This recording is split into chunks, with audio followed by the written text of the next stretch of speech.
Muy buenas tardes, continuamos con esta segunda jornada de trabajo acá en el Centro de Convenciones Cartagena de Indias. Nos vamos en este momento con la reunión paralela número 11, incentivos para impulsar inversiones resilientes. Importante tema porque se trata de esos incentivos que van para garantizar la protección de aquellas personas que se pueden encontrar en zonas de riesgo, pero también es cómo conseguir la inversión, cómo fomentar que los estados se interesen en la gestión del riesgo. Allí se encuentra Samuel Lancheros con toda la información y de qué se trata este foro. Adelante.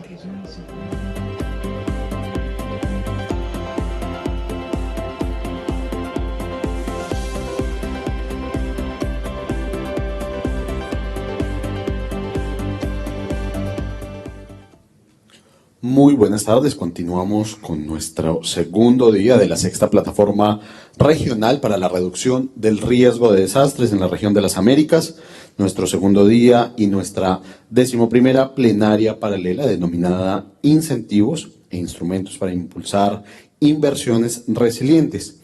Entre uno de los objetivos se encuentra el de dar a conocer acciones exitosas en el desarrollo de incentivos para la promoción e implementación de inversiones públicas resilientes. Saludamos a todos los presentes en este auditorio y a la gente que se conecta a través del streaming del canal institucional colombiano.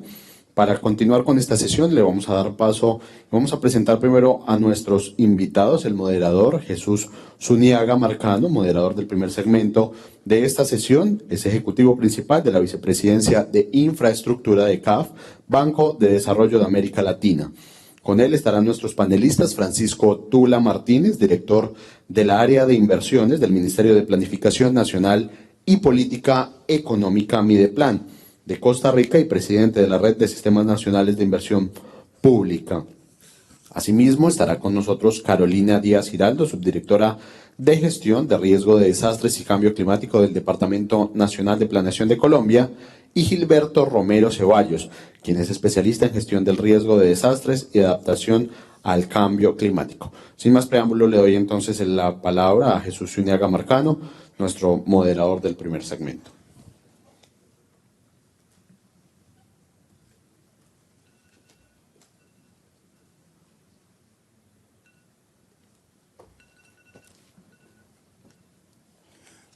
Buenas tardes de nuevo para todos. Es un gusto para nosotros, para CAF, moderar esta sesión. Agradezco mucho la participación de todos ustedes y especialmente de nuestros panelistas. Quiero iniciar complementando las palabras del señor que me precedió, anunciando que este va a ser un primer segmento que se enmarca dentro de la prioridad 3 del marco de Sendai, que es invertir en la reducción de riesgo de desastres para la resiliencia, promoviendo la implementación de metodologías para integración de la reducción de riesgos en la inversión pública y privada, así como mecanismos o instrumentos financieros de retención intencional o transferencia de riesgo como medidas de protección financiera mediante el reconocimiento de experiencias y modelos exitosos. Posteriormente tendremos un segmento y así iremos un segmento que se enfoca en los instrumentos financieros para la transferencia de riesgo y la adaptación ante desastres. Con estos dos primeros segmentos buscamos hilar hacia el final de la tarde el abordaje de las dimensiones que responden a las 4 prioridades del marco de Sendai. Veremos en la presentación de 3 iniciativas que cubren diferentes dimensiones, contribuyen a la construcción de capacidades institucionales, el conocimiento y la priorización del riesgo y el diseño de políticas sectoriales para la incorporación de la gestión de riesgo de desastres en los proyectos de inversión pública.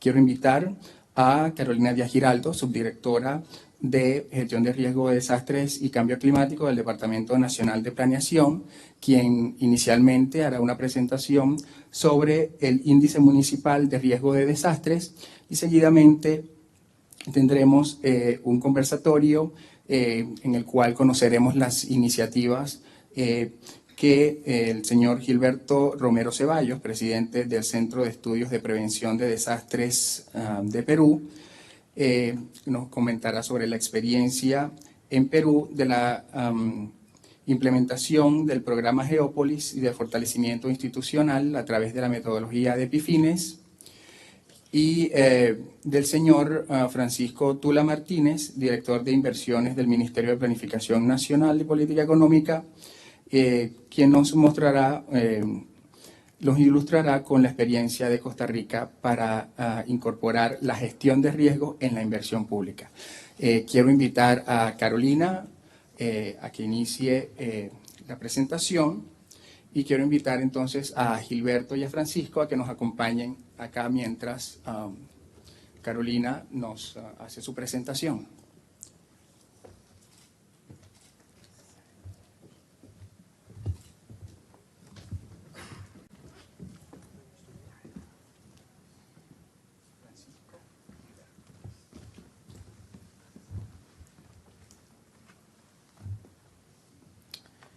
Bueno, buenas tardes para todos. Jesús, muchísimas gracias por la presentación. Yo quisiera aprovechar la oportunidad para darle las gracias a la Unidad Nacional de Gestión del Riesgo de Desastres y también al equipo de la Plataforma de Naciones Unidas por esta invitación al Departamento Nacional de Planeación, y pues también las gracias a mis compañeros del conversatorio por este espacio para que reflexionemos en torno al tema de la gestión del riesgo en la inversión pública. Nosotros sabemos que tanto la experiencia de los daños y pérdidas de los desastres que vienen ocurriendo tanto en Colombia como en los demás países de América Latina y el Caribe, al final lo que los están haciendo es demostrándonos pues que los desastres se están construyendo por unas decisiones que hemos tomado en el pasado. Y creo que tanto Colombia como los demás países, lo que comenzamos a ver a partir de la información histórica es que los eventos hidrometeorológicos son contundentes frente a esos registros. Es decir, si analizamos la información de los últimos 20 años, vemos que el 88% de esos eventos están asociados a fenómenos hidrometeorológicos. Ustedes pueden ver ahí un pico en el año 2000, a partir del año 2012. Digamos que este pico no obedece tanto al tema del aumento de la exposición, sino sobre todo a una mejora sistemática en los registros en el país.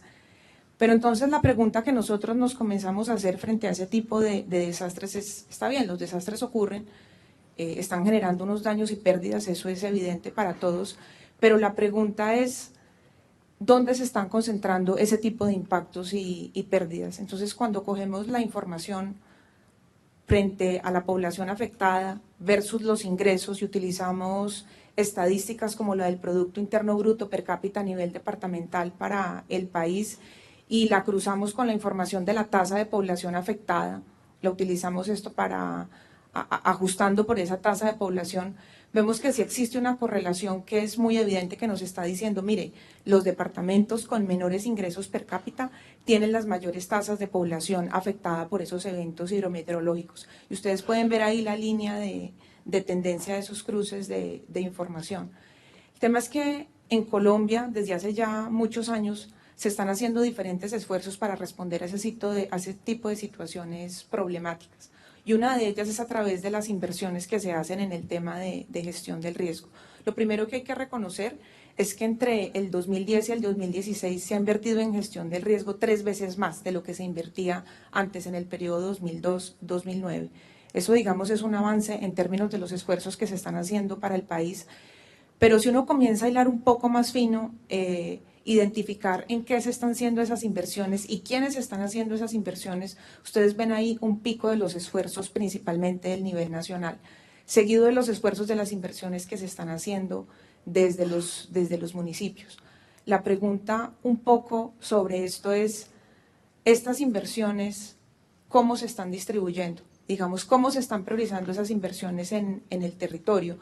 Porque un poco cuando uno lee los picos de las inversiones encuentra dos coincidencias. Uno, en el 2012, lo que tiene que ver con el impacto de las inundaciones por el fenómeno de la Niña, y otro pico, digamos, un poco más bajo en el 2015-2016 relacionado con el impacto de la sequía por el fenómeno del Niño en Colombia. Entonces, a veces lo que le están mostrando uno de esos datos es, ojo, las prioridades de política pública y las prioridades de inversiones pareciera que se estuvieran tomando a partir de los desastres ya ocurridos, materializados en el país.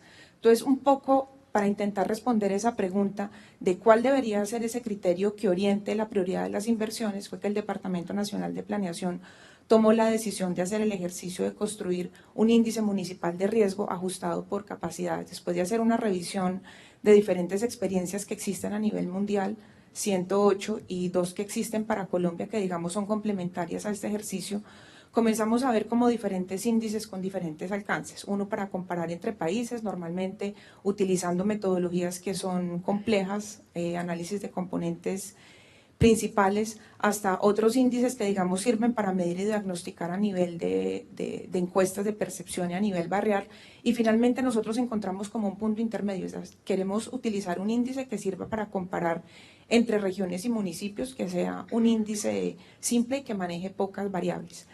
Esto hizo entonces que construyéramos esta herramienta para medir el riesgo a nivel municipal ante eventos hidrometeorológicos, pero también que mida las capacidades que tienen cada uno de los entes territoriales para poder gestionarlo.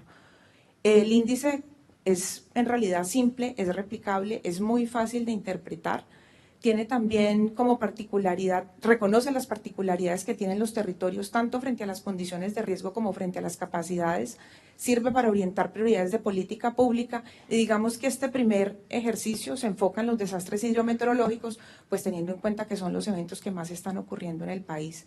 El índice tiene dos componentes, un componente de riesgo y un componente de capacidades que rápidamente les voy a mostrar los resultados. En términos de amenaza, después de que corrimos la información para los tres tipos de fenómenos, estoy hablando de inundaciones lentas, avenidas torrenciales y movimientos de masa, información utilizada de la que se genera por las entidades técnico-científicas del nivel nacional a escala unos 100.000, le está mostrando a uno, mire, en Colombia el 29% del territorio está en condiciones críticas ante amenazas para esos tres tipos de eventos. 10 millones de hectáreas en zonas inundables, de esos hay 900.000 hectáreas que también se inundan durante los fenómenos de la Niña, 11.7 millones de hectáreas con mayor susceptibilidad a la ocurrencia de movimientos de masa y 12 millones de hectáreas con problemas de flujos torrenciales. Hay que tener en cuenta que en términos geográficos los flujos torrenciales y los deslizamientos ocupan el mismo espacio, entonces en ese caso pues las áreas no se suman, pero al final le dice a uno, mire, 513 municipios del país, es decir, más del 50%, pues tienen los tres tipos de amenazas en condiciones críticas. Ahora, en términos de exposición, 18 millones de personas están localizadas en esas zonas donde están las condiciones más críticas. El 61% de esas personas expuestas viven en aglomeraciones urbanas y particularmente las vemos concentradas en Bogotá, Medellín, en Cali y en esa aglomeración de Putumayo, Caquetá, Guaviare, Vaupés y el Amazonía. Ahora, en términos de vulnerabilidad, hay muchas maneras de medir esas condiciones de vulnerabilidad, sin embargo, para este índice de pobreza multidimensional como un proxy de esa vulnerabilidad social, teniendo en cuenta que las dimensiones lo que hacen es reflejarle a uno cuáles las limitaciones que tienen esos hogares o las oportunidades para movilizar y poder acceder a esos activos para gestionar el riesgo. Al final el índice le está mostrando a uno que 429 municipios del país tienen unas condiciones de población muy críticas frente a esa vulnerabilidad y sobre todo los factores que más están influyendo es el tema de las coberturas de acueducto de alcantarillado, el tema del logro educativo, digamos otras condiciones físicas asociadas con el material de la vivienda. Esto nos lleva a la construcción del índice de riesgo, que es pues básicamente el concepto tradicional que todos conocemos frente a amenaza, vulnerabilidad, exposición, con la fórmula que ustedes ven ahí, y para arrojarle a uno el siguiente dato, en Colombia 6,7 millones de personas, es decir, el 13% de la población es vulnerable socialmente y está expuesta a unas condiciones críticas de amenazas hidrometeorológicas. Y la información pues se puede representar espacialmente, donde los colores más oscuros pues son los que tienen las condiciones más altas de riesgo, los colores más bajos riesgos y el índice va de 0 a 100. Ahora, vamos al componente de capacidades. Teniendo en cuenta que las condiciones de riesgo son heterogéneas, pues también lo son las capacidades que tienen cada uno de los entes territoriales para dar respuesta a esas condiciones. Por eso lo que hacemos es utilizar a través de 3 dimensiones y 6 variables cómo medir esas capacidades de los entes territoriales para hacer frente a esa situación. Entonces estamos midiendo los ingresos tributarios y no tributarios de los municipios, estamos midiendo unas condiciones asociadas a la gestión del riesgo específicamente, me refiero a los instrumentos de gestión del riesgo, pero también a las inversiones que se están haciendo, y finalmente una dimensión que le muestra a uno el desempeño municipal en términos de la densidad empresarial, el valor agregado del municipio y la población urbana. Esta información, al espacializarla, lo que nos está diciendo es, mire, en Colombia las capacidades frente a la gestión del riesgo son muy heterogéneas, tal vez la distribución de los resultados era diferente a lo que estábamos esperando, en la medida de que uno pensaba que cerca de un municipio con altas capacidades los otros municipios vecinos también la tenían, pero en realidad la información no le está mostrando uno eso. Lo que hacemos es utilizar 4 grupos que van de menor capacidad a mayor capacidad. Los colores más oscuros son los que tienen las menores capacidades, y aparte sacamos las 13 ciudades principales. ¿Por qué hacemos esto? Pues porque no sería justo comparar las capacidades que tiene la capital como Bogotá o cualquier otra ciudad capital frente a lo que tiene un municipio, digamos, con condiciones rurales o rural dispersa. Todo esto entonces para llegar al índice municipal de riesgo de desastres ajustado por capacidades, que es lo que va haciendo es organizando cada uno de los municipios de mayor riesgo, menor capacidad, a los que tienen menos riesgo y mayores capacidades. Ahí están organizados para cada uno de los grupos con una media nacional de cerca al 52, y digamos que esto es otra forma de poder presentar la información. Aquí tenemos en el eje el índice de riesgo con el eje de las capacidades, donde están organizadas las 13 ciudades principales del país, donde uno le dice, mire, en este momento Ibagué es la ciudad que tiene el mayor puntaje en riesgo y las menores capacidades para gestionarlo. Pero digamos que es una buena manera de ir uno organizando hacia dónde debería yo priorizar esas inversiones y hacia dónde debería orientar eso en términos de política pública. La información también se puede presentar espacialmente. Este índice ajustado también va de 0 a 100, los colores más oscuros son los que presentan las mayores condiciones de riesgo y menor capacidades, y al final es como qué tipo de decisiones se pueden tomar con estos resultados. Entonces, si yo cojo los municipios que tienen baja capacidad de gestión del riesgo y municipios baja capacidad de riesgo con una condición de riesgo muy alta, al final lo que puedo decir es, mire, yo como ente del nivel nacional o como ente del nivel regional, lo que debería hacer es comenzar a acompañar a esos municipios en la generación de estudios a la escala adecuada. Otro tema que es fundamental es cómo se va incorporando ese componente de riesgo en el ordenamiento territorial o en las decisiones para el desarrollo.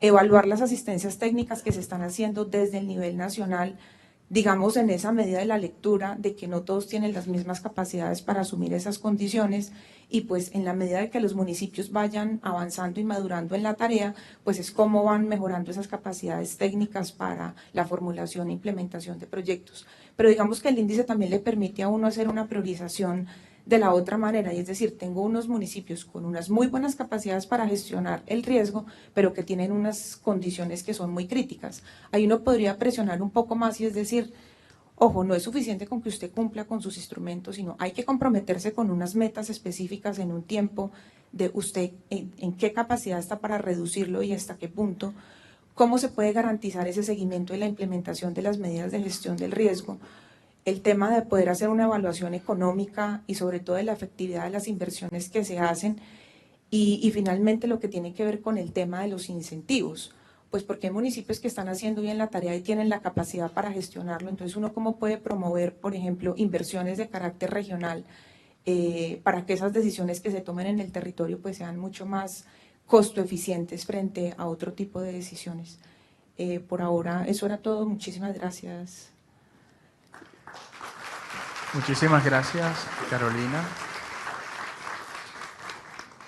Seguidamente, Gilberto nos hablará sobre la experiencia en Perú de la implementación de los planes indicativos de fortalecimiento institucional, una metodología que hemos desarrollado en CAF a partir del programa Geópolis para la reducción de riesgo de desastres.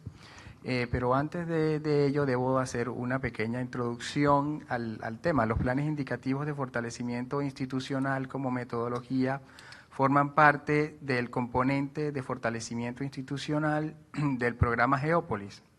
Miden varios elementos, entre ellos la normativa del país en cuanto a riesgos y a nivel sectorial.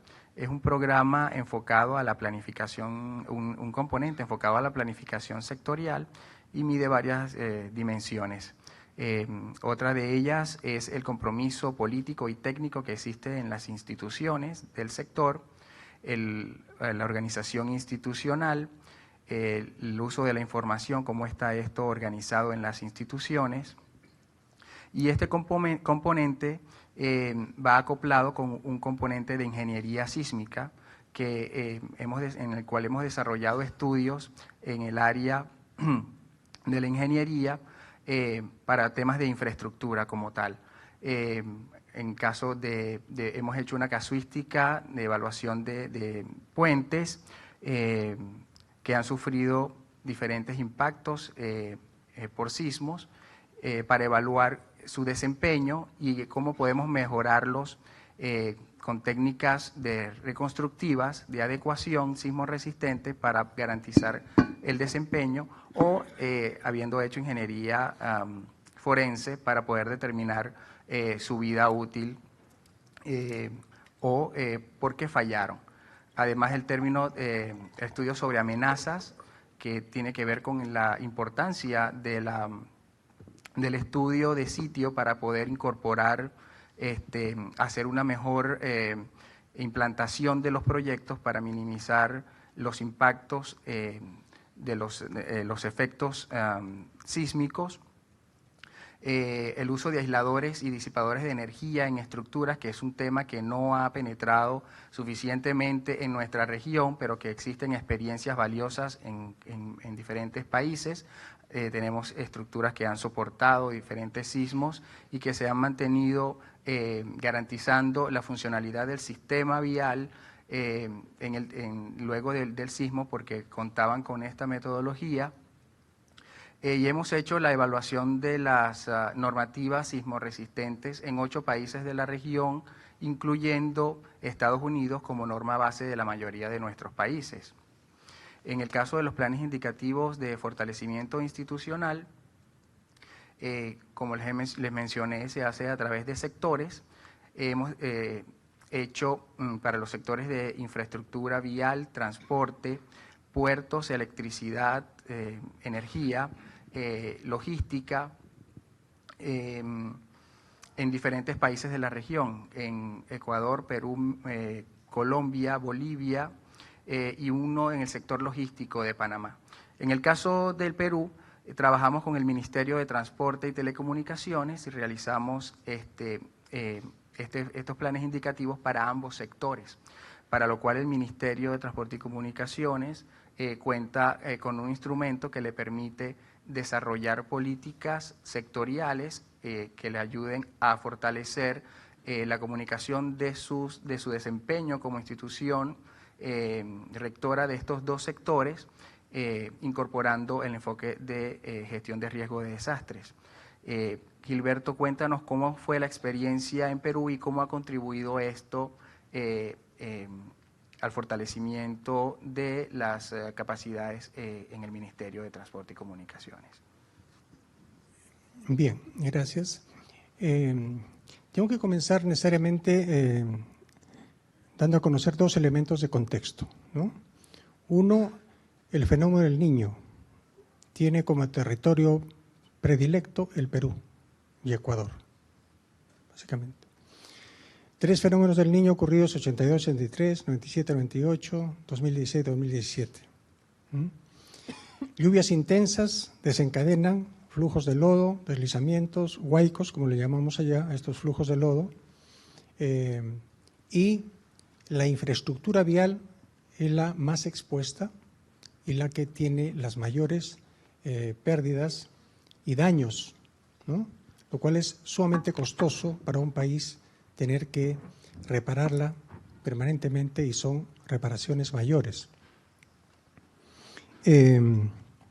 Otro elemento que también forma parte del contexto es que a partir del año 2011 en el Perú se cambió del enfoque de gestión de desastres a gestión del riesgo de desastres.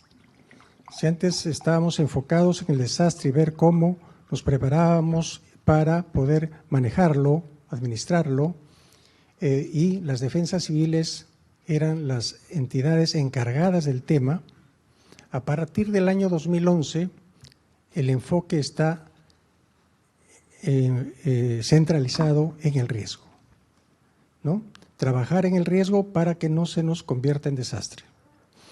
Y esto va acompañado de la aseveración de que todos los actores del desarrollo son también generadores en diversa medida de diferente tipo de riesgos y por tanto están llamados a gestionar el riesgo. Nadie se puede exceptuar de eso. Entonces ya no es solamente una oficina, sino todo el conjunto de la institucionalidad del Estado. El enfoque que viene con la ley también indica que la forma de trabajar el riesgo es transversalizándolo desde la planificación territorial y del desarrollo, avanzando hacia proyectos y actividades que luego se ejecutan, siendo obligatorio el análisis de riesgo para la toma de decisiones, para los planes, para los proyectos, etc. Bien, estos son algunos de los elementos de contexto. Dada la ley el año 2011 y la obligatoriedad de las entidades públicas de tener que aplicarla, implementarla, tiene en ese momento, no existían metodologías de cómo hacerlo y se recibe, por tanto, la solicitud del Ministerio de Transportes de querer implementar la nueva ley. Había una voluntad política del ministro y había entonces un llamado a la CAF para que apoye en este tipo de tareas. Y allí es que se constituye un equipo para dar la asistencia técnica que requiere el ministerio y se empieza a identificar, a formular, a diseñar cómo tendría que hacerse esta tarea dentro de un sector. En este caso, el sector transportes, y luego lo mismo se hizo con el sector comunicaciones. Se hizo en primer lugar un estudio de la normatividad que rige el sector, de la estructura institucional y las diferentes instituciones que tiene el sector y el rol de cada una de ellas, ¿no? Y se hizo también un estudio sobre cómo ya tenía algunos elementos de incorporación en algunas de las normas técnicas en alguna medida. Todo esto permitió definir cuáles son los elementos claves y las instituciones con las cuales habría que trabajar para lograr el propósito, que era incorporar la gestión de riesgo de manera transversal en toda la institucionalidad sectorial. Bien, la metodología se llama PIFIN, Plan Indicativo de Fortalecimiento Institucional en Gestión del Riesgo de Desastres. Siendo un plan indicativo, lo que tiene es un conjunto de acciones que tendrían que desarrollar el sector para lograr el propósito de incorporar o integrar la gestión de riesgo. No viene acompañado de cronogramas, de tareas específicas o de recursos necesarios para esa implementación. Pero sí da entonces la pauta y la hoja de ruta, el camino a seguir para implementar la gestión de riesgo en el sector. Se inicia un proceso entonces participativo, dado que, de acuerdo a ley, en cada entidad pública tiene que conformarse un grupo de trabajo en gestión de riesgo de desastres que lo preside la más alta autoridad del sector, de la región o del municipio en todo caso, y lo integran las principales gerencias que tiene, y en este caso viceministerios, directores generales, etcétera, es decir, el conjunto de la plana mayor que tiene cada una de las entidades públicas. Este grupo constituye el Grupo de Trabajo Gestión de Riesgos de acuerdo a la ley. En el caso del Ministerio de Transporte es un conjunto como de 17 instituciones que tenían que nombrar y nombraron a sus directores generales, pero era necesario también detrás de ello que los técnicos de cada una de las entidades de estos directores formaran un grupo técnico de apoyo al grupo de trabajo conformado por los directores, porque la tarea tenían que hacerla los técnicos, mientras el grupo de trabajo se reúne cada 6 meses para aprobar planes, definir entonces políticas y evaluar lo que se viene haciendo. Se constituye entonces un grupo técnico con el cual se ha realizado el trabajo, que ha sido un trabajo participativo. A través de una serie de talleres se capacitó, se hizo inducción sobre la temática y según el tema que manejaban los diferentes técnicos, se daba capacitación específica. En un ministerio hay el área de la normativa.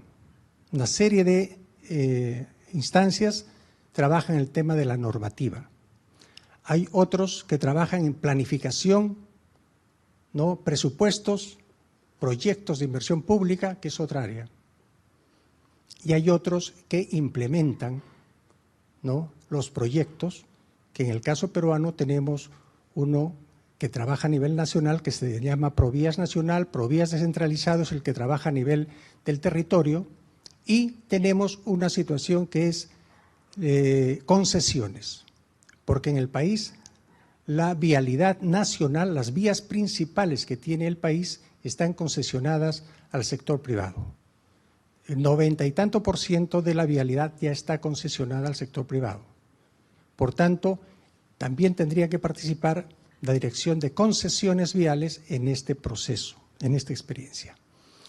Entonces, la capacitación fue un elemento que tuvo que repetirse varias veces durante el transcurso de esta implementación de esta metodología, porque hay mucho cambio de personal. Con cada ministro cambian los viceministros, cambian los directores generales y eso en nuestro país es más o menos recurrente, ¿no? A veces ni siquiera llegan a cumplir el año para poder ejercer el cargo.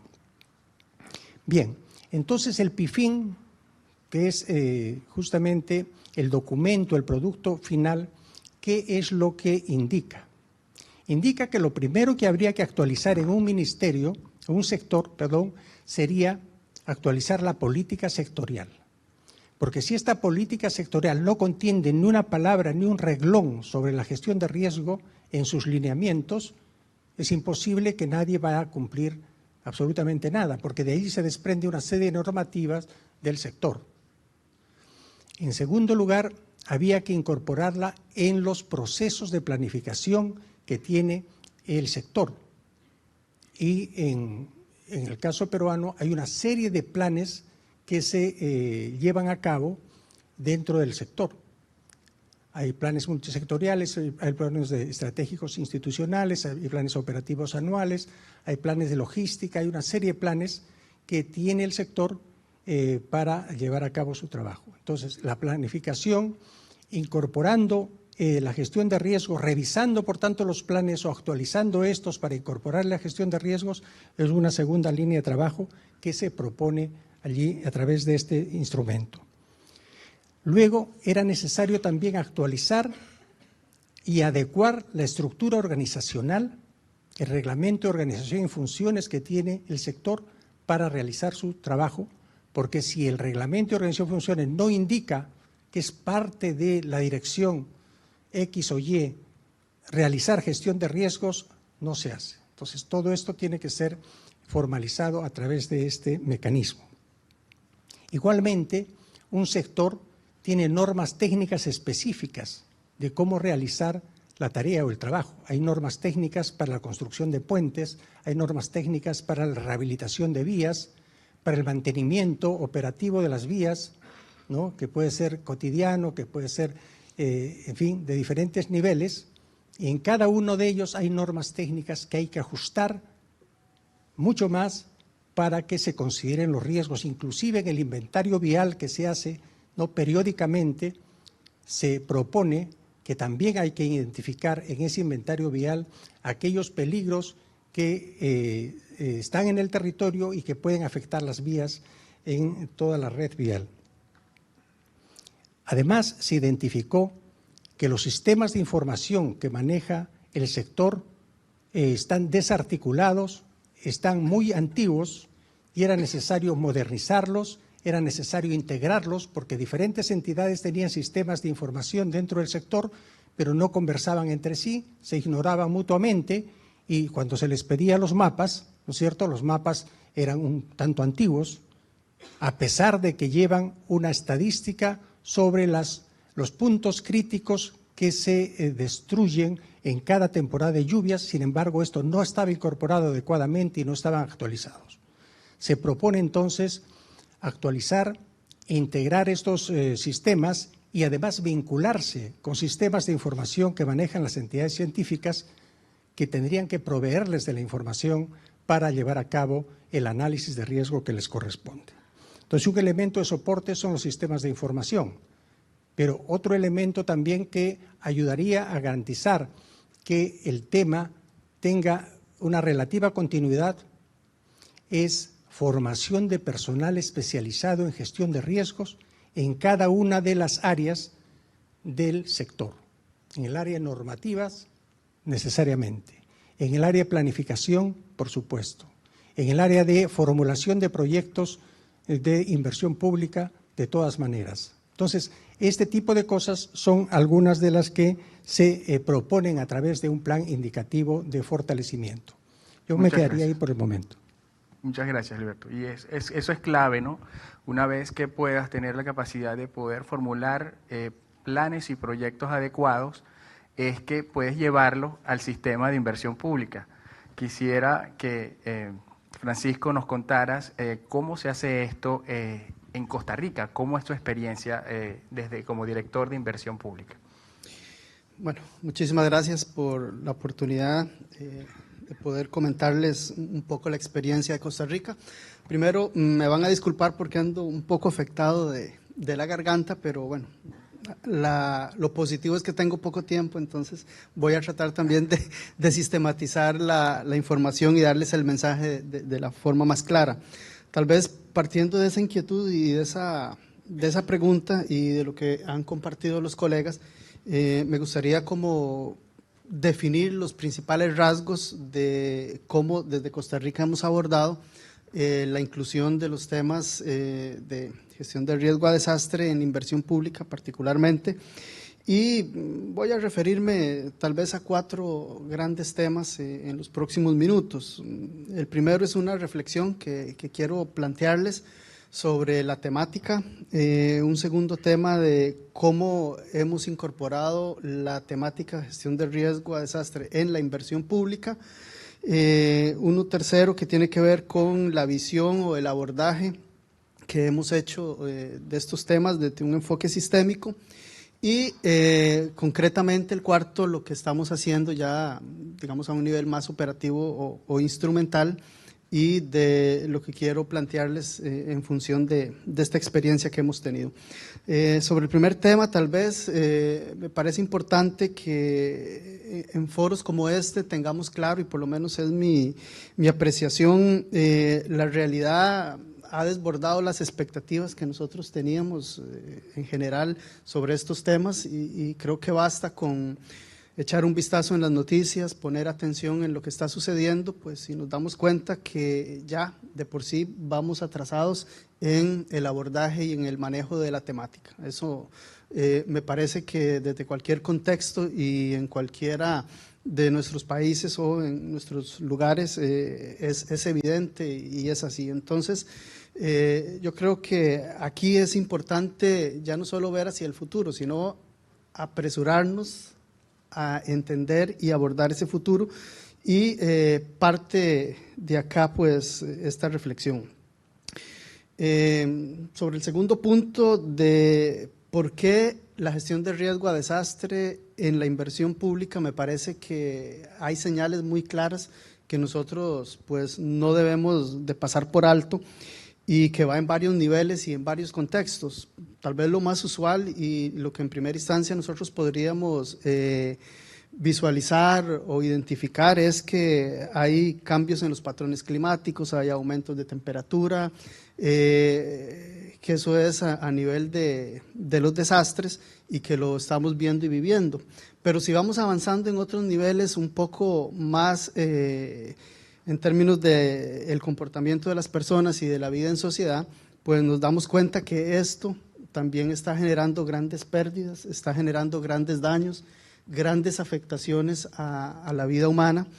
Y si nos vamos todavía un poco más a los temas en la parte ya financiera, en la parte económica, vemos que ya hay también identificadas una serie de afectaciones en términos de infraestructura, en términos de inversiones, en términos de tal vez algunas variables que hace algún tiempo no eran tan evidentes o no estaban tan cercanos, digamos, en este tipo de fenómenos. Entonces, esto lleva a que desde los ministerios de planificación, de economía, de hacienda, pues se vaya dando ya la necesidad de mirar estos fenómenos y estos elementos con un crisol y con una lupa un poco diferente.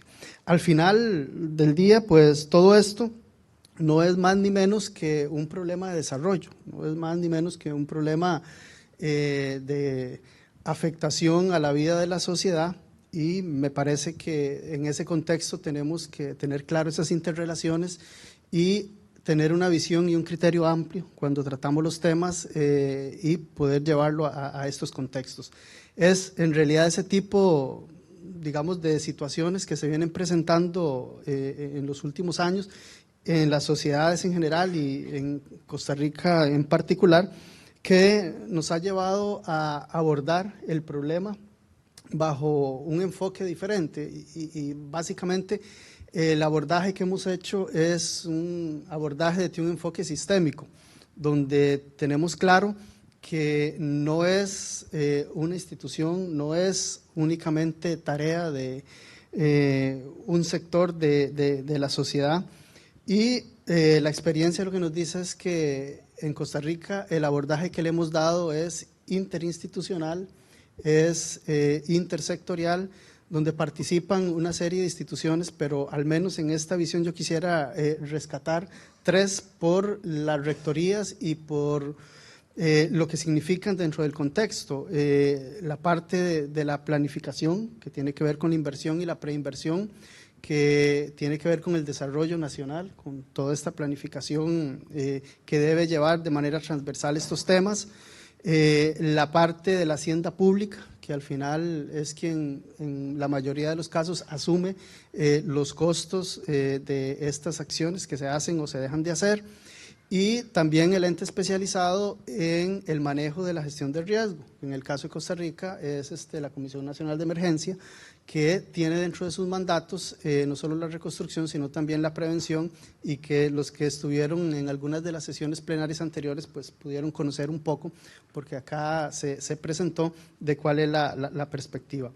Esto sumado a que hay una institucionalidad fuerte en Costa Rica, que hay un marco normativo importante que permite esas articulaciones y coordinaciones, es el punto de partida sobre el cual abordamos el problema con esa visión sistémica. Esa es, digamos, en una primera instancia la forma en que lo hemos abordado. Ahora, ¿qué hemos hecho? Ya más específicamente en la parte más de gestión y en lo que realmente me gustaría pues compartir con ustedes en términos de la parte operativa. Bueno, yo rescataría 4 elementos sobre los cuales nosotros hemos desarrollado la temática.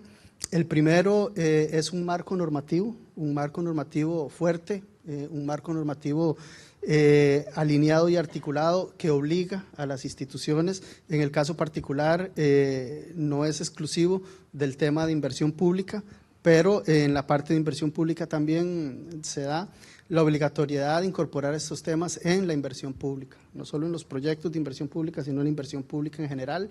Tuvimos la coyuntura de que el Sistema Nacional de Inversión Pública y el desarrollo de la inversión pública en una segunda etapa en Costa Rica, después de que fue descuidada por 40 años, incorpora desde su génesis misma temas normativos fuertes que obligan y exigen a las instituciones la atención del tema. Un segundo punto que me parece clave es la información y la generación de conocimiento, y no única y exclusivamente desde la perspectiva de un ministerio rector, sino desde la perspectiva de la sociedad de manera integral, donde la parte de los aportes de los institutos especializados, la investigación es importante. Me parece que este es otro de los temas sobre los cuales nosotros hemos venido construyendo este tema y me parece replicable en la mayoría de los casos y países, con una característica que nos costó darnos cuenta, pero creo que la hemos entendido, y es de que la información por sí sola no basta. Hay que sistematizarla, ordenarla y sobre todo ponerla a disposición y ser accesible de parte de los usuarios. Un tercer tema, tal vez de los más relevantes y de los que más se conversan, que tiene que ver con la parte instrumental, la generación de instrumentos metodológicos e instrumentos de planificación.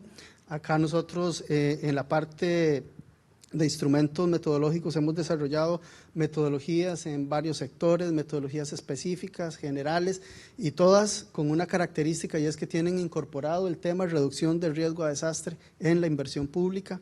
Hemos transversalizado en los diferentes planes, Plan Nacional de Desarrollo, Plan Nacional de Inversión Pública, el tema de la gestión del riesgo en la inversión pública. Hay planes específicos como el Plan Nacional de Gestión del Riesgo que aborda la temática también de manera integral. Y en general esto pues nos ha posibilitado también generar no solo las posibilidades y el stock de conocimientos y los instrumentos para hacerlo, y también nos hemos dado cuenta que un elemento importante es transferir esos conocimientos, es capacitar, formar a los diferentes usuarios, a las diferentes instituciones y personas, y ese es el cuarto punto. Y el último en esta caracterización, que no es el menos importante, al contrario, es muy relevante, tiene que ver con la socialización de esta temática con los diferentes actores de la sociedad. A grosso modo, pues y creo que ya el tiempo lo agoté, pero es un poco la visión y la base de cómo hemos abordado esta temática. Muchas gracias por compartir tu experiencia. Carolina, la trascendencia de este tipo de instrumentos, más allá de los gobiernos, y garantizar que puedan seguirse utilizando y que no caigan en desuso, es relevante para poder seguir haciendo un seguimiento, construir una línea base y poder seguir en el tiempo llevando ese monitoreo de la gestión del riesgo, en este caso a nivel local. ¿Tienes algunas recomendaciones de implementación para mantener este tipo de instrumentos en el tiempo y poder garantizar que puedan mantenerse y seguir cumpliendo con la misión con la que fueron diseñados y las lecciones aprendidas? Sí, claro que sí, Jesús. Lo primero que tendremos que ver es que cada una de las entidades territoriales, y no solamente en Colombia, sino en todos los países, pues tienen condiciones tanto de amenaza como de vulnerabilidad que son heterogéneas. A partir de eso, la entidad territorial, digamos que toma las decisiones que necesita, bien sea para prevenirlo, para reducir, para mitigar el impacto de los desastres. La cosa es que las medidas, o más bien las políticas a partir de las cuales se priorizan y se orientan esas intervenciones y por tanto esas inversiones en el territorio, dependen de muchas cosas, y sabemos que esa información tiene restricciones en términos de la disponibilidad de la información, de la escala, de la temporalidad, del nivel de actualización. Entonces digamos que se va comenzando uno a encontrar con una cantidad de cuellos de botella y de limitaciones que al final uno dice, ok, necesito una herramienta que sea simple, que sea replicable, que sea fácil de interpretar y que finalmente le permita a esos tomadores de decisiones, en este caso del nivel nacional y del nivel regional, donde puedo tener unos recursos que sean invertidos de la manera más costo eficiente. Digamos que eso es una de las ventajas de este índice, porque se basa en un principio que es utilizar información censal, información que sea producida por las entidades técnico-científicas del país reconocidas y digamos que sea información de dato abierto. Por eso es que la información aquí del Índice Municipal de Riesgo de Desastres, ustedes la pueden acceder a partir de la página web, están las bases formuladas, está la información georreferenciada, están los shapes, están los Excel, para que incluso uno pueda replicarla fácilmente en otro país. El propósito de este tipo de ejercicios es precisamente eso, que pueda ser utilizada y replicada por cualquier otra entidad territorial, incluso si uno tiene información frente a otro tipo de fenómenos, pues evidentemente lo puede hacer. Eso de entrada garantiza algún tipo de sostenibilidad en el tiempo. Pero digamos que aquí, y ya para cerrar y a modo de recomendación, es la importancia de que esas decisiones que nosotros hagamos de las inversiones en términos de política pública no pueden ser solo vistas desde la gestión del riesgo de desastres. Y creo que ahí retomo algo que acaba de mencionar Francisco, y es, ojo, la gestión del riesgo de desastres es un tema de desarrollo. Eso significa que cada peso que nosotros vayamos a invertir en el desarrollo tiene que estar articulado a la gestión ambiental, al ordenamiento territorial, a la adaptación al cambio climático, a las políticas de desarrollo, porque uno se da cuenta que muchas veces sí, estamos haciendo esfuerzos en inversiones en gestión del riesgo, pero por otro lado los mismos actores del territorio están tomando decisiones de inversión pública que están generando escenarios de riesgo. Entonces, que hasta que no tengamos un enfoque que en realidad sea integral de lo que es la gestión del riesgo del desarrollo, pues creo que finalmente esas inversiones pues no van a lograr ser costo efectivas en el tiempo. Muchísimas gracias. Gilberto, a partir de la experiencia en Perú, ¿puedes mencionarnos cómo se ha materializado eso en el Ministerio de Transporte y Comunicaciones? ¿Cómo la implementación de instrumentos de fortalecimiento de capacidades cala en la estructura sectorial en Perú? Sí, efectivamente, hay avances en esta materia. En los planes, por ejemplo, de sectoriales multianuales, se ha incorporado, en el plan multisectorial multianual, se ha incorporado en el plan estratégico del sector, también en el proyecto en el plan estratégico institucional. El sector viene desarrollando una metodología para incorporar el análisis de riesgo en su propia infraestructura. En este sentido, habría que señalar que el Perú es pionero en haber diseñado una guía o unas pautas metodológicas para incorporar análisis de riesgo en proyectos de inversión pública.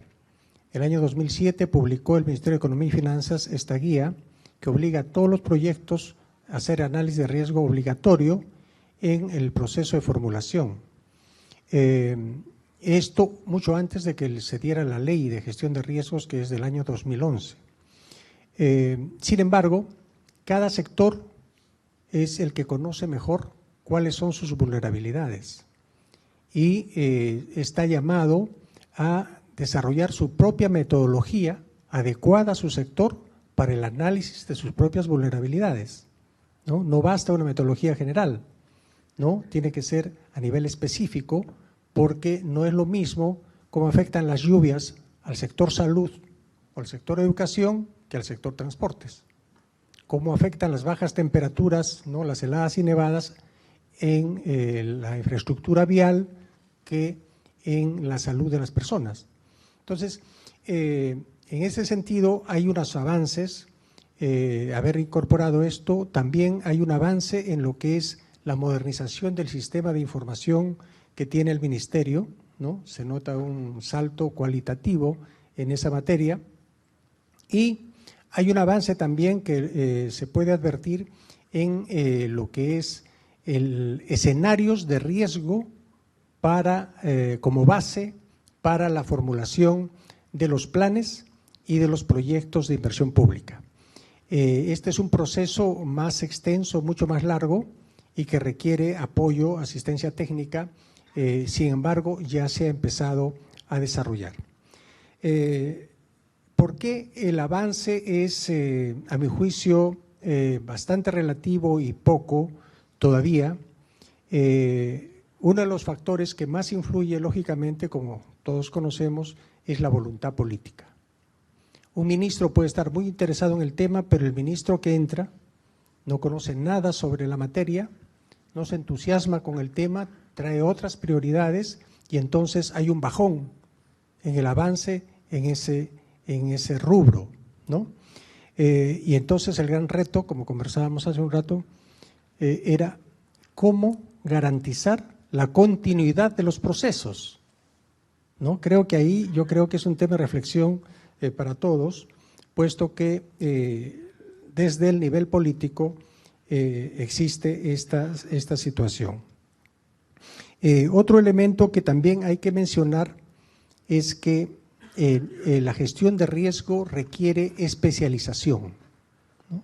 Sobre todo en lo que es el análisis de riesgo, ¿no? No es una cosa que se pueda hacer, digamos, de una manera general, puesto que llegar a definir escenarios es una cosa especializada y que tiene una relevancia, ¿no? Muy grande, puesto que implica una serie de acciones de responsabilidad que tienen que asumir quienes formulan los escenarios y definen zonas de riesgo, ¿no? O zonas que son posibles de mitigar los riesgos. Entonces, esto justamente nos está sucediendo ahora después del fenómeno del Niño costero, que la gran responsabilidad de identificar zonas de riesgo no mitigable, ¿no? Que es una de las cosas que es sumamente discutible, ¿no? Sin embargo, el gobierno se ha establecido la meta o la tarea de identificar zonas de riesgo no mitigable, de manera que en esas zonas las poblaciones tienen que ser evacuadas y ya no se podría seguir construyendo, ¿no? Entonces, es discutible porque todo depende de cuánto quieres invertir, ¿no? Si tienes mucha plata, realmente tú reduces el riesgo y proteges lo que quieres proteger. Pero si no tienes plata o no hay voluntad política de invertir en determinado rubro, entonces ese riesgo no es mitigable. Muchas gracias. Para cerrar, Francisco, un cortito mensaje adicional a tu presentación, algo que haya quedado y que quieras resaltar de tu discurso. No, básicamente refiriéndome a esto que se ha comentado en esta segunda parte del panel sobre las oportunidades y potencialidades para trabajar el tema. Yo creo que hay que aprovechar la coyuntura.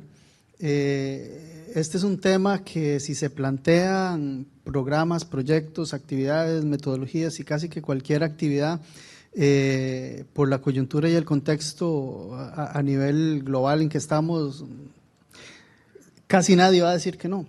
Entonces hay que aprovechar esa coyuntura para hacer, para plantear, para trabajar realmente en propuestas, en instrumentos, en toda una serie de herramientas que permitan mejorar la instrumentalización y la aplicación del tema. Y yo creo que también a nivel general las sociedades han desarrollado una serie de elementos o insumos para que se trabaje en esta temática, no hay que comenzar de cero. Entonces hay que aprovechar la tecnología ya existente, los recursos, los conocimientos creados, esas capacidades adquiridas y yo creo que todo eso nos da un contexto apto y viable para poder avanzar. Concuerdo también que se ha avanzado a un ritmo que tal vez no es el adecuado, entonces pues para poder cerrar esa brecha y avanzar a un ritmo más adecuado. Entonces me parece que es básicamente trabajar de manera sistémica, en conjunto, aprovechando todas las potencialidades que las diferentes ramas del saber y conocimiento pues, nos dan y poder implementarlo no solamente en temas de inversión pública, sino en el desarrollo de la sociedad en general, pero en este en particular. Muchísimas gracias a ustedes. Felicidades al Departamento Nacional por el lanzamiento de este índice. Y bueno, quiero invitarlos entonces a que continuemos con la siguiente sesión. Muchísimas gracias y buenas tardes.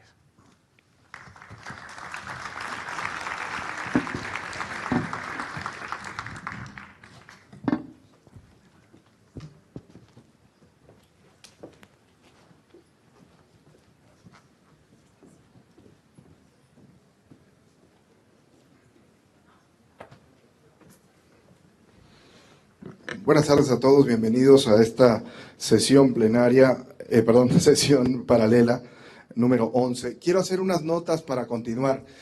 Para todos los invitados es importante que conozcan la siguiente dinámica. Esta actual sesión número 11 va a estar ligada a la sesión 14. Estas dos sesiones, lideradas por CAF, Banco de Desarrollo de América Latina, tienen como parteaguas tres componentes que quisiera compartir con ustedes. La primera sesión que acabamos de tener es priorizar la importancia de tener indicadores y planes de gestión adecuados para la planeación nacional. La segunda parte de la sesión, que vamos a conectar, inclusive robándole 20 minutos a la sesión, y ahorita voy a explicar por qué, tiene que ver que todos estos planes requieren recursos internacionales. Los próximos ponentes que vamos a presentar tienen que ver con esos elementos. Representantes del Banco Mundial, de CAF, Banco de Desarrollo de América Latina y de Swiss Re nos van a platicar cómo manejar los temas financieros para estos temas tan importantes. La sesión siguiente tiene que ver con los participantes del sector público, representantes de los gobiernos de Perú, Ecuador, México y Chile, nos van a platicar cómo ven del otro lado este tema, tanto en la parte de planeación como la parte de la gestión financiera del riesgo. Entonces, comento esto porque nos vamos a tomar los siguientes 40 minutos para esta sesión que tiene que ver con esto, con el tema de los instrumentos para financieros para la reducción de riesgo. Entonces, por favor, invito a que dé la bienvenida, por favor. Bueno, muchísimas gracias. Continuamos entonces con nuestro segundo segmento de esta 11ª plenaria paralela, denominada Incentivos e Instrumentos para Impulsar Inversiones Resilientes.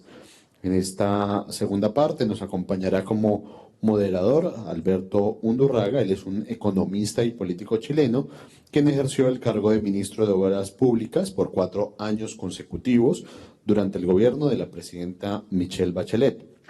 Asimismo, nos acompañarán 3 ponentes. Una de ellas, Ligia Castro de Doens, directora corporativa de Ambiente y Cambio Climático de CAF, el Banco de Desarrollo de América Latina. Rubén Hofliger, que es titular del equipo de Global Partnership para América Latina, es responsable del fortalecimiento de las relaciones con los gobiernos nacionales y locales de la región. Y finalmente, José Ángel Villalobos, quien es especialista principal del sector financiero para el Banco Mundial, Finanzas, Competitividad y Práctica de Innovación, Financiamiento de Riesgos de Desastres y Programa de Seguros. Sin más, entonces le doy la palabra a Alberto Undurraga.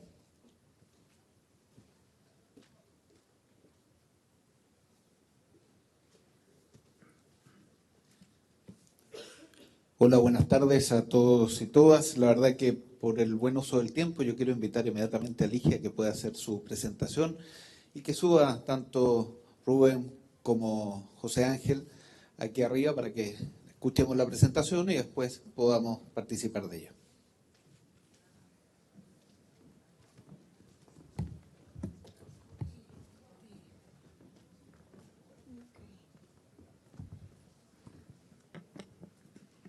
Buenas tardes. Mis respetos a los colegas del primer panel, estuvo muy bueno, lo disfruté, excelente los colegas que participaron. Aquí una presentación muy corta e introductoria para hacer algunas reflexiones que nos lleven a cómo mejorar el financiamiento que se requiere para ambas etapas. La previa de identificación y gestión del riesgo y la de atención del desastre. En esta lámina yo quería destacar que para el 2012 se estimaba que anualmente íbamos a tener en América Latina, por ejemplo, 62.000 millones de costos por eventos, por desastres. Lo traigo a colación porque solo el año pasado las pérdidas que tuvieron las aseguradoras por eventos extremos que se presentaron, climáticos, para América Latina fue de más de 100.000 millones de dólares. Para Estados Unidos, 306.000 millones de dólares. Parte de estas aseguradoras incluso quebraron y se han tenido que ver cómo reagrupar y trabajar en este aspecto. Pero no llevamos bien siempre los costos del sector público. Generalmente tenemos los costos del desastre cuando ocurre y no de las consecuencias que luego vienen en la sociedad después de un desastre. Y generalmente los costos que llevamos son los costos de la pérdida de la infraestructura.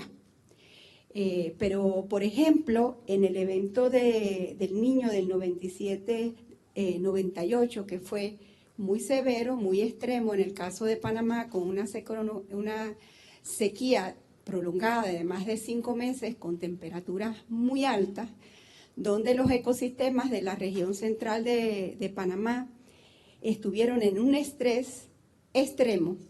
Justo cuando inician las primeras lluvias, aparece una epidemia de hantavirus, algo que jamás hubiéramos imaginado que en Panamá se podía presentar y que en América Latina solamente se había presentado en el Cono Sur.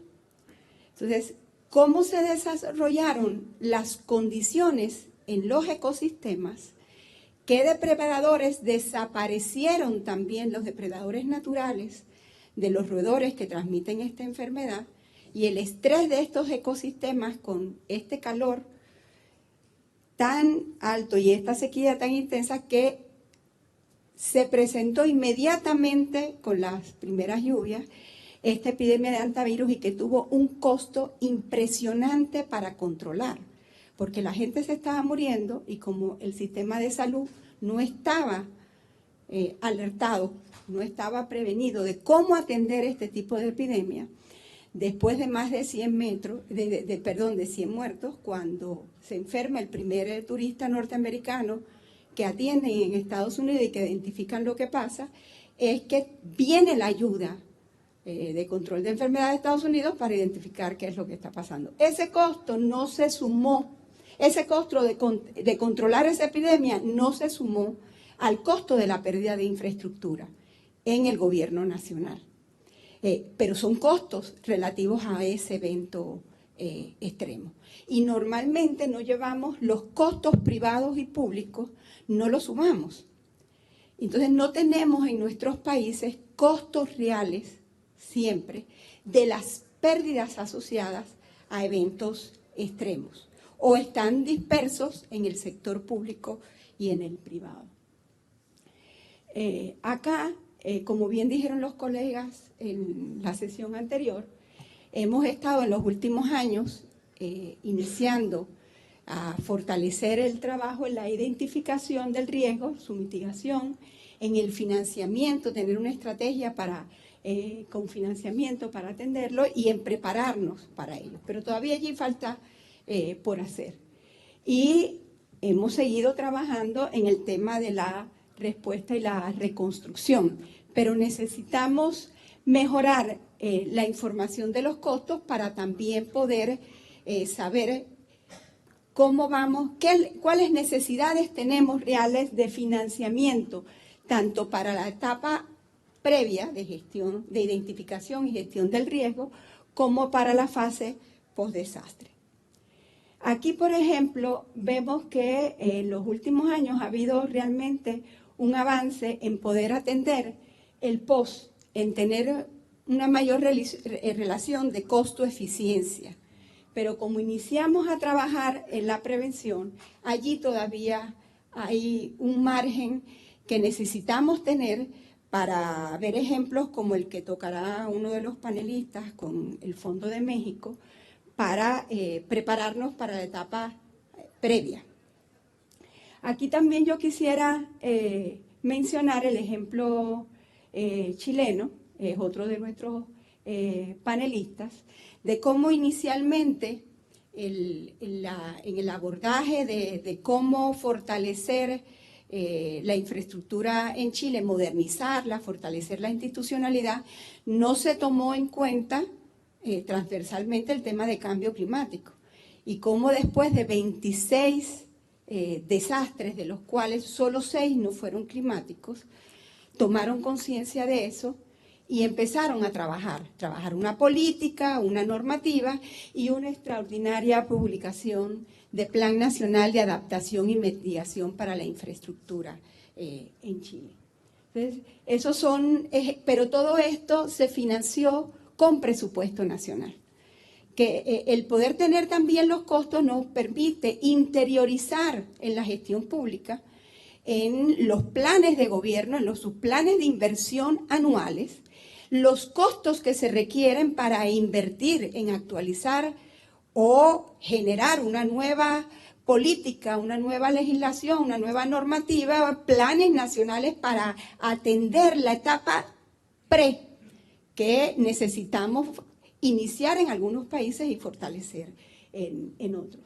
Después de que tú tienes bien los costos, tú sabes que tú puedes cubrir como gobierno nacional, que es lo que puede cubrir la empresa al interiorizar los riesgos climáticos en este caso, y qué es lo que entonces requieres de otros instrumentos financieros que existen en el mercado para poder completar, no tener que depender de cualquier instrumento externo financiero o de alguna ayuda que pueda llegar en este sentido. Tenemos que incorporarlo en nuestro presupuesto de inversión anual en nuestros países. Acá lo que me gustaría reflexionar con ustedes, me gustó mucho el panel anterior porque con mucha facilidad cada uno de ellos explicaron en la experiencia que han seguido en sus diferentes países cómo han relacionado el riesgo y la vulnerabilidad y la adaptación al cambio climático. No siempre se tiene claridad en ello. El tener bien identificadas las zonas de riesgo, las áreas de riesgo en nuestros países nos va a permitir entonces en esos lugares conocer mejor cómo se comporta la vulnerabilidad de la población, la vulnerabilidad institucional y la vulnerabilidad de los ecosistemas, que nos permita también trabajar en la adaptación de esas vulnerabilidades. En general hemos trabajado quizás en algunos de nuestros países más en gestión de riesgos, de desastre, y empezamos a trabajar más en adaptación al cambio climático, pero debemos complementar lo que estamos haciendo en ambas áreas. No solamente comunicarnos y coordinarnos, sino hacer los planes nacionales de forma tal que los podamos complementar lo que estamos haciendo. Esas eran las reflexiones generales que quería hacer antes de que iniciara el panel. Muchas gracias.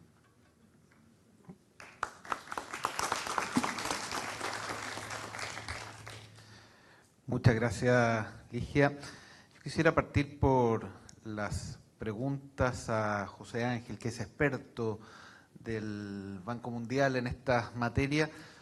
La gestión de desastres hemos visto estos días bastantes aristas. ¿Dónde se ubica y cuáles son los fundamentos del financiamiento en la gestión de desastres, toda vez que los eventos no se sabe ni cuándo van a ocurrir ni de qué magnitud son? Antes de contestar, no sé si es posible poner los slides que habíamos puesto de apoyo, eso mismos. Primero, la gestión financiera del riesgo de desastres es simplemente una parte, o debería ser visto como una parte integral de la gestión del riesgo de desastres, como han comentado ya los anteriores panelistas. No tiene ningún sentido, ni existe ningún instrumento financiero que sea viable en el largo plazo si no se hace la tarea de modificar el riesgo, que sea menos vulnerable. Estamos hablando de códigos de construcción, códigos sísmicos, etcétera, ¿no? Entonces, hasta después que se realizan esas fases es que tiene sentido hablar de la protección financiera del riesgo de desastres. Con respecto al tema de que no sabemos cuándo va a ocurrir un evento, sea un sismo, huracán, lo que sea, y si ocurre, cuál es la severidad, cuál va a ser el daño que va a generar, eso implica que debemos basarnos fundamentalmente en métodos probabilísticos para poder asignar algunos números. tenemos que ser humildes y entender que realmente no sabemos cuándo se van a generar el sismo o cuándo se va a generar la lluvia. Por eso la parte financiera o la administración financiera del riesgo de desastres tiene como fundamento, como base, la modelación estocástica o probabilística y la evaluación del riesgo de desastre. Sobre esa base es que se puede hacer ya la parte de financiamiento del riesgo soberano de desastres, el aseguramiento del riesgo catastrófico de propiedad, en la cual muchas veces el Estado llega a ser el asegurador de última instancia, muchas veces inconsciente, muchas veces sin tenerlo, simplemente tiene que actuar, por ejemplo, con las casas de interés social o gente de bajo ingreso, es parte de su función social, pero con un alto grado de volatilidad. Después, volviendo al tema de las bases o los fundamentos, hay dos principios que se deben de considerar. Uno es la frecuencia y la severidad de los eventos. Esto es una ley probabilística, fue descubierta, llamémoslo así, en la Revolución Industrial. Básicamente hay muchos eventos, son muy frecuentes, pero que tienen un muy bajo impacto. Son las lluvias de todos los años, ¿no? Sin embargo, también hay eventos que ocurren muy pocas veces, pero cuando ocurren, generan una gran cantidad de daños. O también cuando en un periodo de tiempo determinado, generalmente en un año, se da una seguidilla de varios eventos que pueden ser mucho mayor que la suma de un solo evento. ¿Por qué es importante esta estratificación del riesgo? Esto nos da una idea de cuáles tipos de instrumentos se podrían utilizar para determinadas capas. Por ejemplo, la primera capa, que son los de riesgos muy frecuentes, pero con daños pequeños, no se recomienda asegurar o transferir con ningún tipo de instrumento, porque sería simplemente botar los dineros, ¿no? Y los escasos dineros públicos. Eso se debería estar fondeando por medio de reservas o fondos de calamidad. Hay una capa intermedia en los cuales se podría pensar en algunos préstamos de emergencia, que no es lo mejor porque generalmente los prestamistas reaccionan después de un evento catastrófico subiendo tasas, créditos contingentes de los diferentes multilaterales que son definidos ex ante, todas las condiciones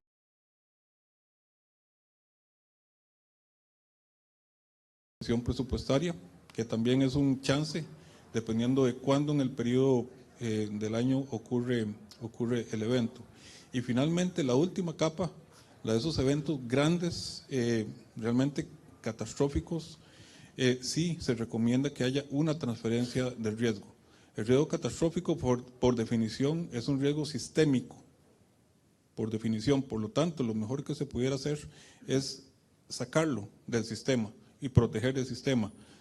Y proteger el sistema, estoy hablando del sistema fiscal y del sistema y de la economía. Ahí tenemos bonos catastróficos, seguro paramétrico o seguro tradicional. También hay otras medidas como aumento de impuestos, aumento de crédito doméstico o crédito externo. Los primeros son ex ante, que están manejados, están planificados, se pueden hacer evaluaciones de costo-beneficio, mientras que los otros es salir corriendo a tratar de apagar el incendio. Gracias, José Ángel. Ligia nos señalaba que tenemos un monto total de 62.000 millones, pero que no tiene todos los costos incorporados, y nos señala entonces que haya una cierta sinergia entre la gestión de riesgo y lo que tiene que ver con la adaptación al cambio climático. Tú, José Ángel, nos has señalado lo que tiene que ver con el marco teórico y cómo enfrentar y qué lugar ocupa el financiamiento en la gestión de riesgo. ¿Qué pasa con el sector privado, Rubén? ¿Cuál fue la experiencia de México? ¿Cómo México transitó en su estrategia para incluir al sector privado? Sí, muchas gracias. Yo creo que debemos de partir desde cómo inicia y cómo se da esa evolución hacia el sector privado.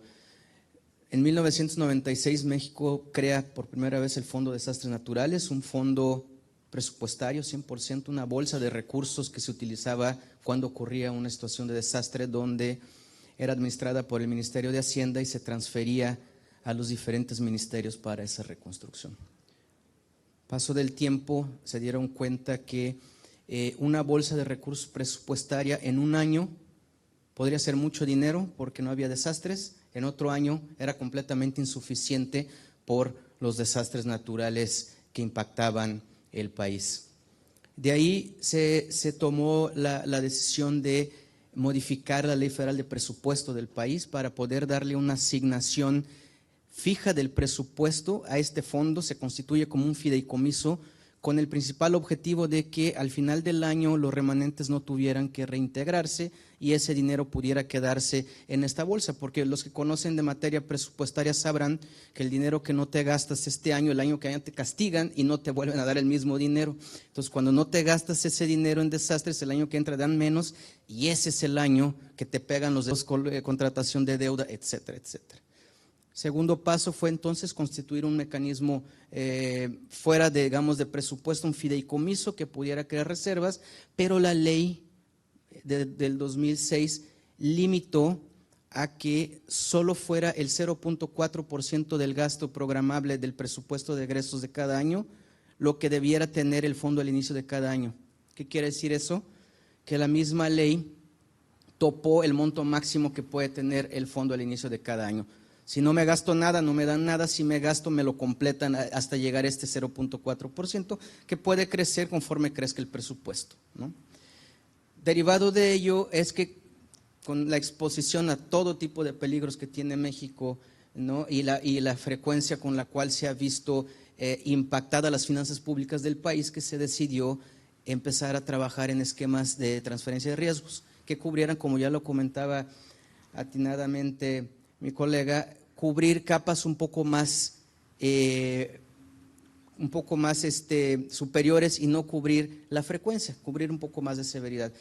¿Por qué instrumento se empezó? Se empezó a trabajar en un instrumento que cubriera contra terremotos, precisamente porque terremoto, si bien no es el evento más frecuente, es el evento que mayor impacta, y cuando ocurre un terremoto la necesidad de liquidez es muy importante. La necesidad de liquidez, de ahí que se trabajó en un esquema paramétrico, cuya diferencia de un esquema de seguro tradicional es si se detonan los parámetros predefinidos en un contrato. Por ejemplo, un terremoto de magnitud 8 grados en la región cubierta con una profundidad de X kilómetros, automáticamente tienes una indemnización de tantos millones.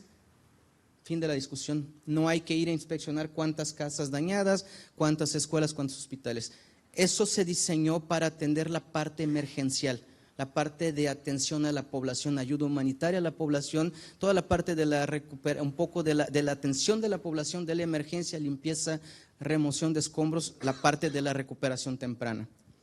Sin embargo, el fondo, si bien tiene una cantidad significativa de presupuesto para atender digamos, la parte mayor de frecuencia y de menos impacto, también se dieron cuenta que en la parte de reconstrucción, no de emergencia, también era necesario apalancar este fondo con un seguro en exceso de pérdida. Y entramos un poco a la parte seguro tradicional, que también José Ángel lo explicó, la posibilidad de seguros tradicionales, un poco para apalancar este fondo y evitar que en años, por ejemplo, como en el año pasado, se tenga que buscar reorientación del presupuesto para poder inyectar más recursos en el fondo y que pueda atender la reconstrucción del país. De ahí que también México, en esta estrategia, digamos, en el desarrollo de esa estrategia integral de gestión financiera del riesgo de desastres, pues cuente pues, con un fondo que atiende tanto la parte emergencial como de recuperación y reconstrucción, un bono catastrófico contra terremotos y huracanes que cubre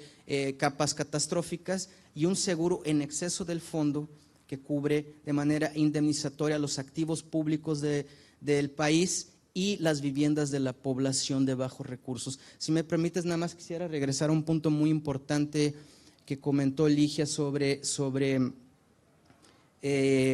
una gráfica de las pérdidas económicas.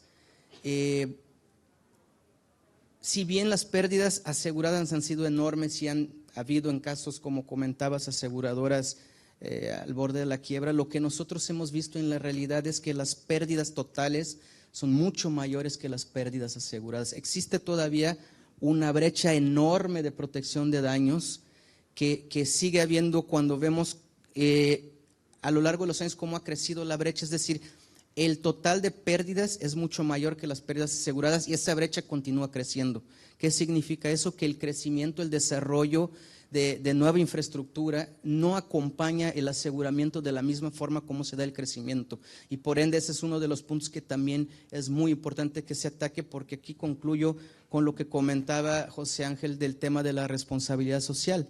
También el tema de responsabilidad social es sumamente importante porque al final de cuentas, cuando ocurren eventos de estas magnitudes, esa brecha, gran parte de esa pérdida no asegurada recae en el gobierno por ser sus activos públicos no estar asegurados o por la responsabilidad de tener que atender la población de bajos recursos que no tiene dinero para comprar un seguro y no tiene cómo regresar a la normalidad sin el apoyo del gobierno.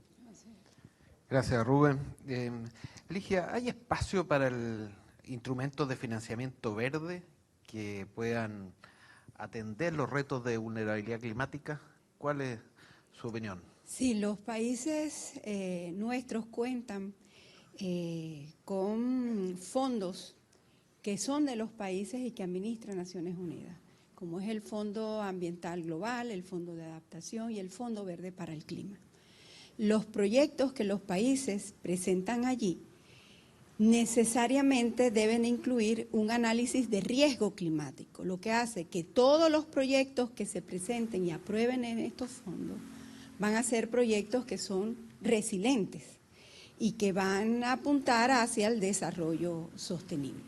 No siempre los aprovechamos debidamente. Por ejemplo, la ventanilla 6 del Fondo Ambiental Global, del GEF, al cerrar, gran parte de nuestros países no habían usado toda la cuota que tenían disponible.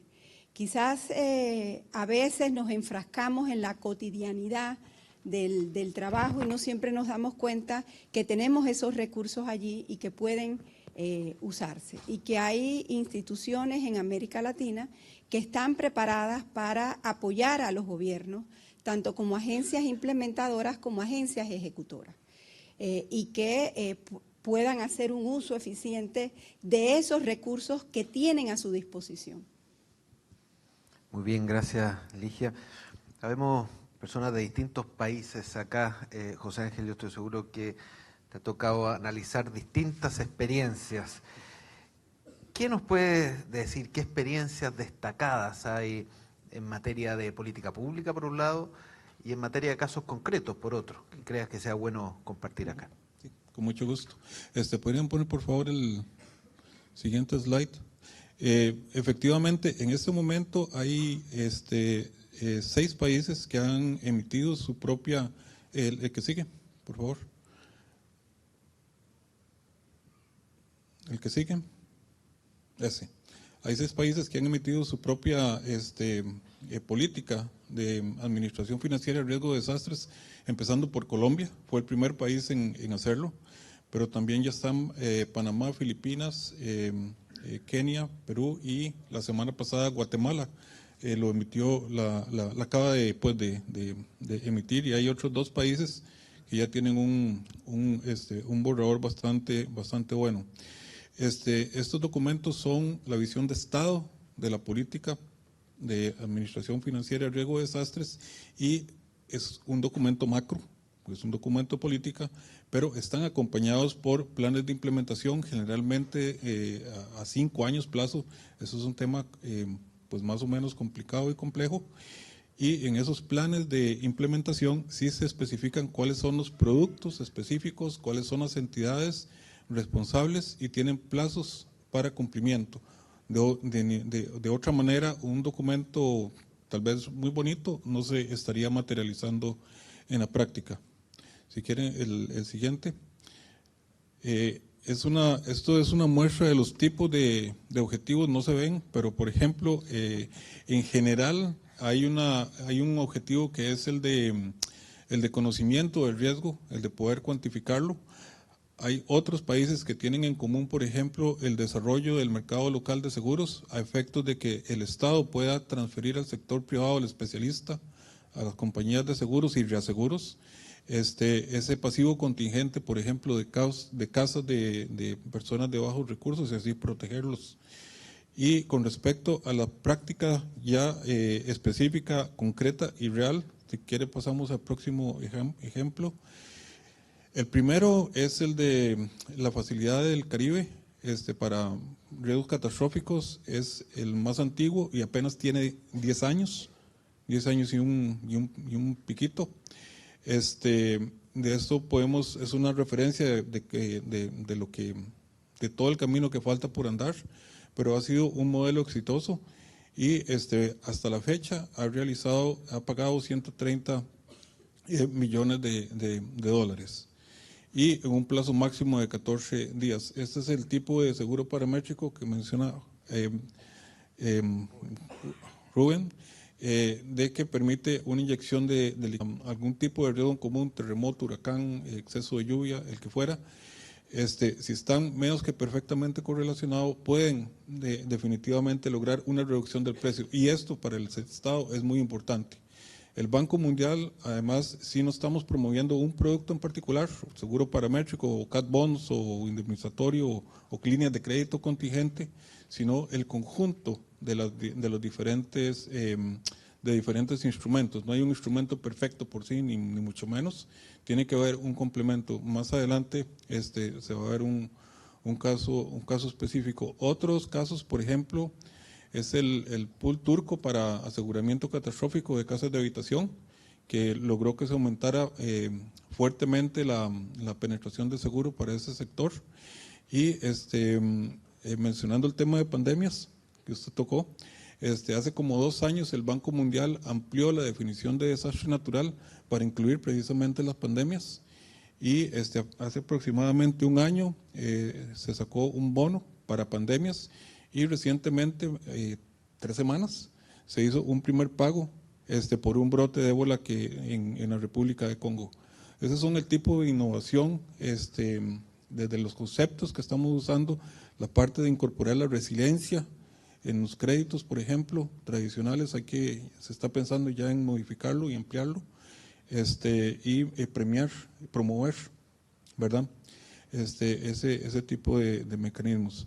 El año pasado, literalmente, las Filipinas recibió por medio de su compañía estatal de seguros el primer contrato de reaseguros con el Banco Mundial para también un seguro paramétrico, y son otros casos más y los que se están dando. El bono catastrófico de la Alianza Pacífico, que más adelante Perú va a explicarles, también hizo uso, digamos, o se vio beneficiado por la diversificación del riesgo entre los 4 países participantes. Entonces, hay principios teóricos, definitivamente, que subyacen, pero que en la práctica sí tienen un impacto muy fuerte en términos de costos y que realmente los gobiernos puedan pagar por ese tipo de productos. ¿Qué trabajo conjunto hay entre el sector privado y estas instituciones, Rubén?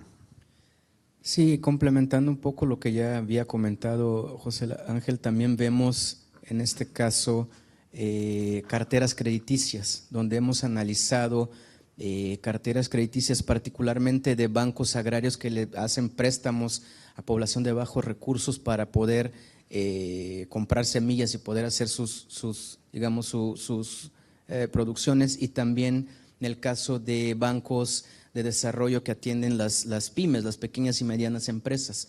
Y hemos analizado comportamientos después de eventos de grandes magnitudes, como la problemática que se genera para la gente que pierde su negocio, pierde su cosecha y no tiene ni para regresar a la normalidad, mucho menos para pagar su crédito. Entonces, buscando de esta forma apoyar ese tipo de situaciones, hemos desarrollado lo que le llamamos portafolios crediticios de cobertura contra eventos de catástrofes, donde lo que se busca es proteger esa cartera crediticia a fin de que ante la ocurrencia de un evento de X magnitud, también paramétrico, normalmente estos son paramétricos aunque pueden ser en el sector agrícola de rendimiento, lo que buscas es darle ese respiro al banco para que el banco pueda a su vez, como es un banco de desarrollo que en la mayoría de las ocasiones tiene el mandato del gobierno de ayudar a los afectados, cuente con un respiro económico donde, por ejemplo, de ocurrir un evento de X características, se indemniza al banco para que el banco pueda condonar intereses, dar un periodo de gracia, ampliar la línea de crédito o de alguna forma pueda ayudar a sus acreditados a poder contar con un respiro económico, un alivio y puedan regresar a la normalidad.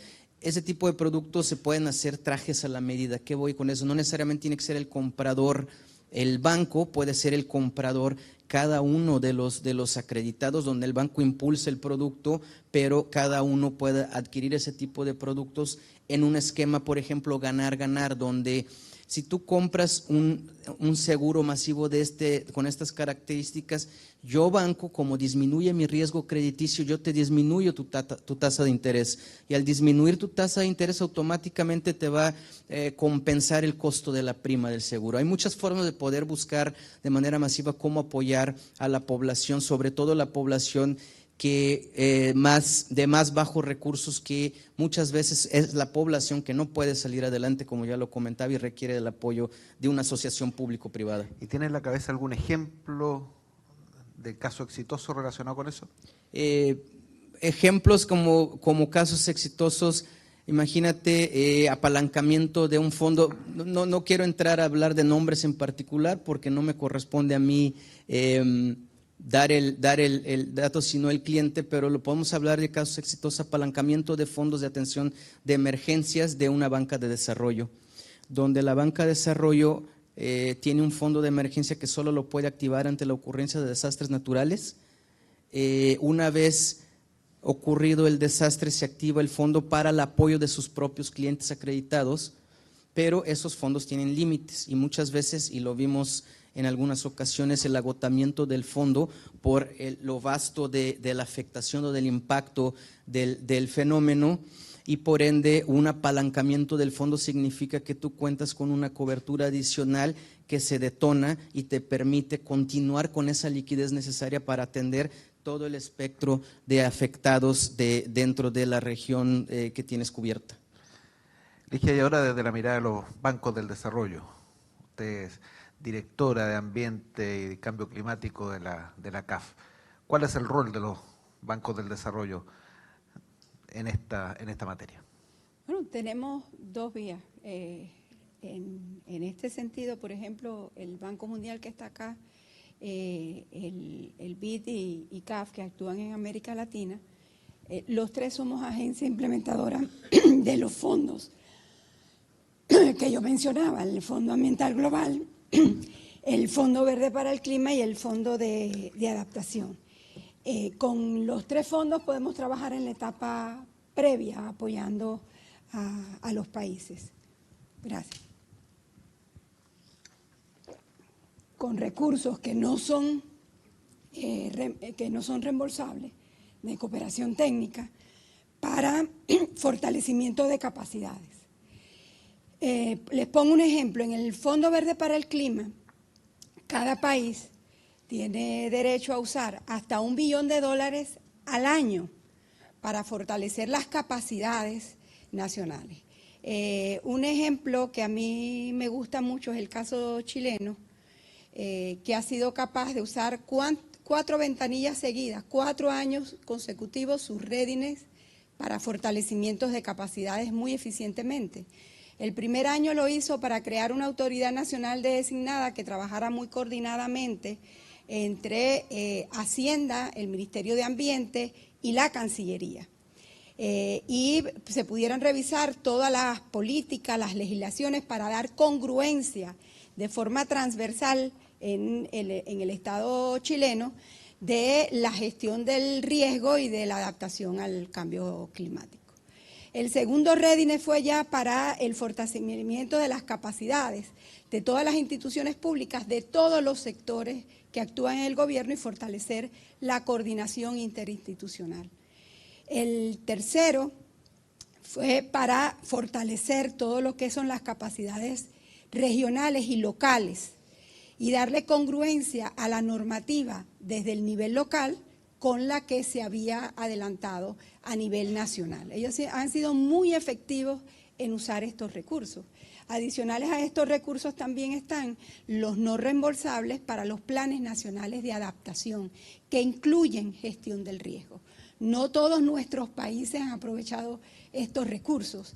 Están allí, deben tramitarlos, tienen bancos de desarrollo como agencias implementadoras actuando en la región y un sinnúmero de banca local, comercial y de desarrollo que también son agencias implementadoras para proyectos más pequeños y tienen un sinnúmero de muy buenas instituciones como agencias ejecutoras. Allí hay una oportunidad y hay que aprovecharla porque es una forma de prever, pero sobre todo de planificar el desarrollo hacia adelante. Muy bien, muchas gracias. Estamos ya terminando este panel. La verdad que nos ha quedado claro, todos lo sabíamos y estábamos acá, que el financiamiento algún rol tiene que jugar en la gestión del riesgo, pero este rol no es al azar, sino que hay todo un desarrollo intelectual y a la ciencia económica a raíz de todo el trabajo probabilístico de cómo actúa el financiamiento en las distintas escalas y tienen un rol tanto la banca multilateral como el sector privado y, por supuesto, los distintos gobiernos. Así que muchas gracias, Ligia, muchas gracias, Rubén, muchas gracias, José Ángel. Muchas gracias a ustedes.